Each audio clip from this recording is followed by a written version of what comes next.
Bonjour, je m'appelle Marge. Oh non, Véronique Augereau. Ouais, coucou, je suis Homer Simpson. Excusez, je suis Philippe Pétieux, tout simplement. On vous connaît évidemment en tant que voix des Simpsons. Quels sont les autres rôles les plus emblématiques de vos carrières dans le doublage et la création de voix ? Alors déjà, on peut dire que les Simpsons, c'est une très belle aventure qui dure depuis 34 ans et qui n'est pas finie. Personnellement, j'ai la chance de doubler des voix formidables et des comédiennes incroyables. Jamie Lee Curtis, Tu as déjà tué quelqu'un? Oui, mais c'était des méchants. Linda Hamilton, Le Terminator ne s'arrêterait jamais. Garcia Gay, Arden, René Russo, Leslie Hope, Amy Bredman, enfin, ces noms ne vous dit peut-être rien, mais pour moi ça me parle beaucoup, ce sont des comédiennes incroyables. Pour ma part aussi, moi j'ai la chance de doubler Danny DeVito, Soyez le bienvenu chez Oswald Cobblepot. que je double depuis le Pingouin dans Batman le Défi. Il y a d'autres acteurs aussi que je suis, comme Joe Pesci, Stéphane Rea, Corbin Bernsen. C'est des comédiens que je double depuis pas mal d'années, dont je suis la carrière en fait. Les IA sont un gros sujet de débat actuellement, notamment du côté des métiers de l'image, mais aussi pour le secteur du doublage. Quelle est votre position sur tout ça ? On voit ça forcément avec un peu d'inquiétude. L'intelligence artificielle peut remplacer la voix des comédiens. On peut cloner une voix maintenant très très facilement.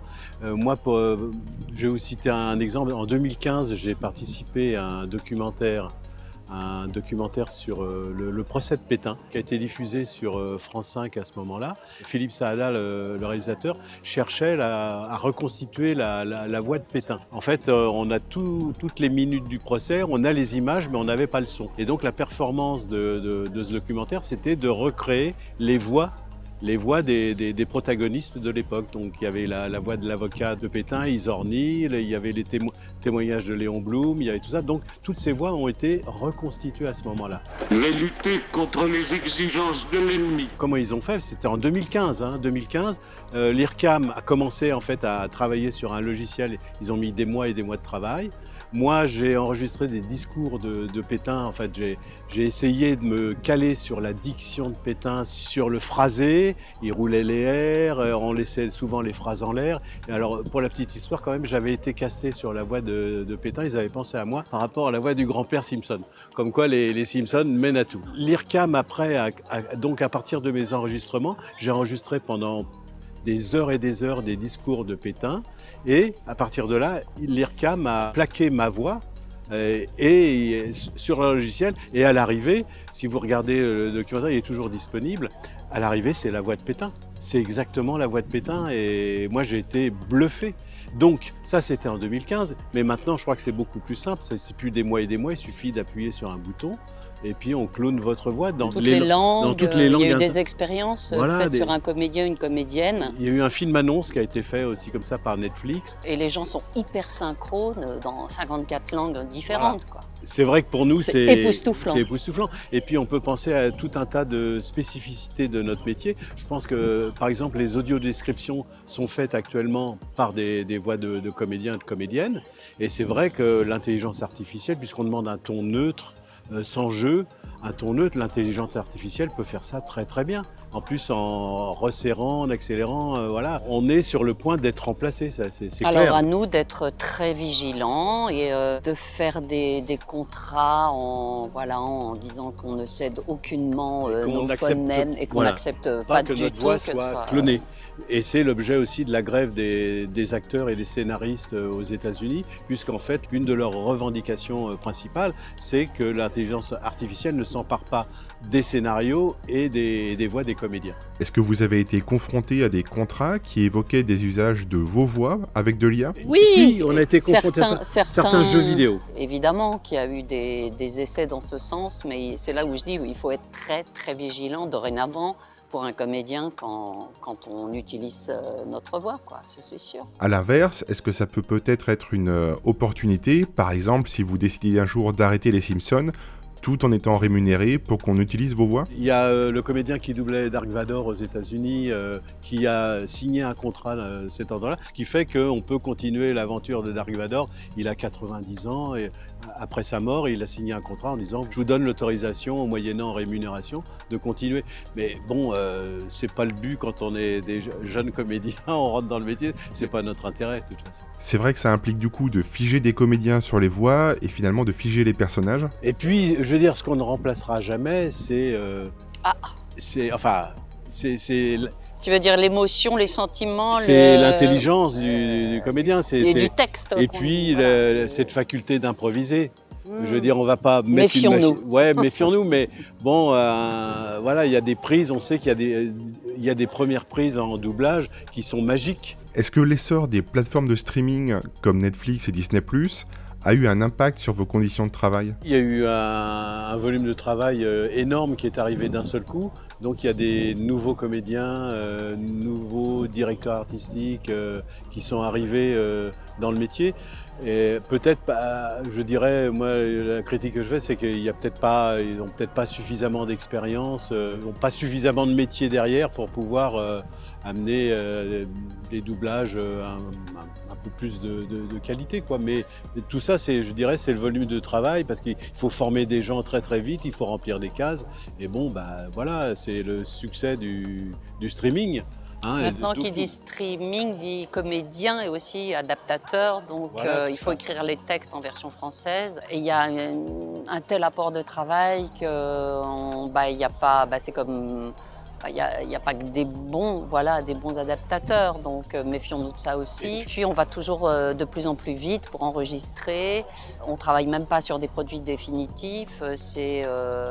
On revient 10 jours, 15 jours après pour faire ce qu'on appelle des confos, parce que le montage est différent, donc il faut rajouter un souffle, un mot, un oui, un non.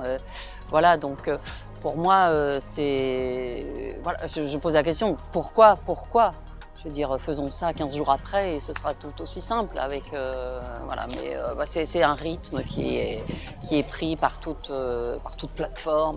Et puis une autre conséquence, c'est qu'il y a eu énormément de nouveaux studios qui se sont ouverts, mais à vitesse grand V. Toutes les sociétés de doublage ont accumulé des nouveaux studios pour pouvoir absorber cette masse de travail. Tout ça, nous, on le ressent à notre niveau en tant que comédien. C'est-à-dire que parfois, on peut travailler avec des directeurs artistiques qui ne nous connaissaient pas ou qu'on ne connaît pas.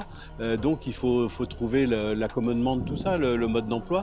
Et on n'a plus le temps parce qu'il n'y a pas eu de transmission non plus du métier suffisamment. Depuis des années, vous faites des voix pour les films de fin d'études de l'ESMA, une école entre autres d'animation 3D. Comment ce partenariat s'est mis en place? Je dirais que c'est une profonde amitié avec l'ESMA et puis ça dure depuis des années. Les étudiants cherchent à finaliser les produits et il se trouve qu'ils avaient besoin de professionnels pour participer à leur court-métrage.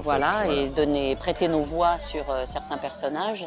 Et d'année en année, les étudiants ont pu élargir un peu leur répertoire de comédiens. Et franchement, chaque comédien professionnel s'y prête amicalement. Et on trouve ça formidable d'aider les étudiants à finaliser leurs produits. T'inquiète pas, Pépette, on va le plumer. Surtout, c'est la nouvelle génération, donc c'est les réalisateurs de demain, c'est le monde de l'animation, nous, qu'on adore. Et donc, c'est tout à fait normal en fait qu'on participe à leur court-métrage, qu'on leur amène en fait notre professionnalisme. Parce qu'au départ, effectivement, nous on les a connus, c'est eux-mêmes qui faisaient des voix maquettes, etc. On leur a dit, pour le produit final, ça serait bien de faire appel à des professionnels. Ça ne peut que servir votre travail et le développer d'une façon vraiment tout à fait compétente. Et voilà, donc les choses se sont mises en place comme ça, d'une façon organique, sans arrière-pensée ni quoi ou qu'est-ce. Et puis ce qui fait que chaque année, on se retrouve dans le jury de l'ESMA. On aime bien soutenir en fait le travail de ces étudiants. Et découvrir de nouveaux talents. Sur ces films, est-ce que vous êtes bénévole, rémunéré? Non, nous on fait ça bénévolement puisque ça fait partie d'un travail d'étudiant. Nous, c'est notre participation, c'est notre soutien à ces futurs réalisateurs, futurs animateurs, toutes les techniques qui vont travailler dans l'animation, dans la 3D, etc. Donc nous, c'est tout à fait normal. Donc on n'a pas Voilà, c'est un travail bénévole qu'on produit, c'est tout. Quelle piquette ce Jurançon. Georges, donnez-moi l'heure, voulez-vous? Vous faites partie du jury de la promotion 2023. Comment est-ce que vous analysez et jugez les films des élèves? On n'a pas la même approche On n'a pas la même approche avec que des gens qui les sont, autres membres du jury, c'est sûr. qui sont plus des techniciens en fait, qui connaissent la technique de l'animation, de la 3D, etc.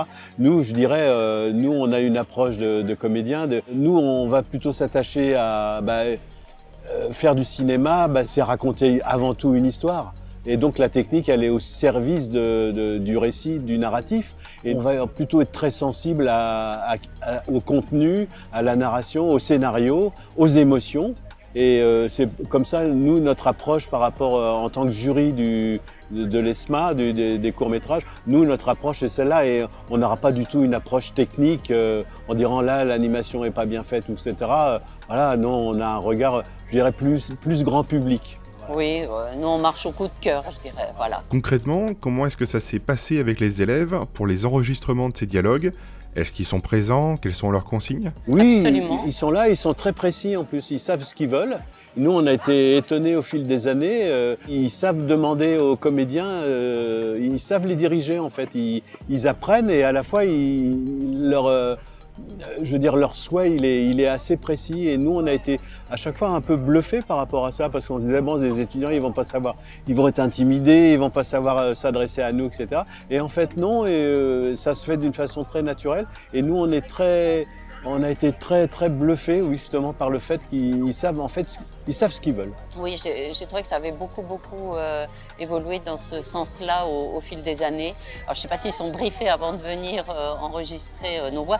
D'ailleurs, on est obligé de les écouter, les étudiants, parce qu'on n'a pas le dessin, le dessin animé n'est pas fini. On ne peut que se fier à ce qu'ils nous commandent de faire. Voilà, donc ils sont assez directifs et c'est parfait. Pour nous, on a besoin de ça. Une dernière question, est-ce que vous avez vu récemment un film, une série sur lesquels vous n'avez pas travaillé, mais dont vous avez apprécié la qualité du doublage? Il y a longtemps qu'on n'a pas... C'est-à-dire, oui, ça fait très longtemps. Non, mais On a honte. On a honte, mais... On ne regarde pas tellement en fait, parce qu'on a tendance à reconnaître tous nos camarades. Et puis si on ne trouve pas, on est là, ah mais si, tu sais bien, mais qui c'est là? Et du coup, on perd complètement le fil de la situation et de la série. Oui. Alors, ou on la regarde en VO, désolé, voilà. Oui, oui. Autrement, voilà, on applaudit nos camarades qu'on reconnaît et les autres... Non, et puis surtout, c'est c'est vrai qu'on lâche un peu les écrans. Ouais. Et on est souvent... Plus musique. Oui, on est souvent sur des écrans toute la journée. Donc après, on ouvre son ordinateur pour balancer tous les spams, tout ça. Et donc, on va pas. C'est vrai qu'on évite un peu de se remettre devant les écrans, même s'il y a des très bonnes séries à l'heure actuelle, même si on a pris notre abonnement à Téléflix là. Hein.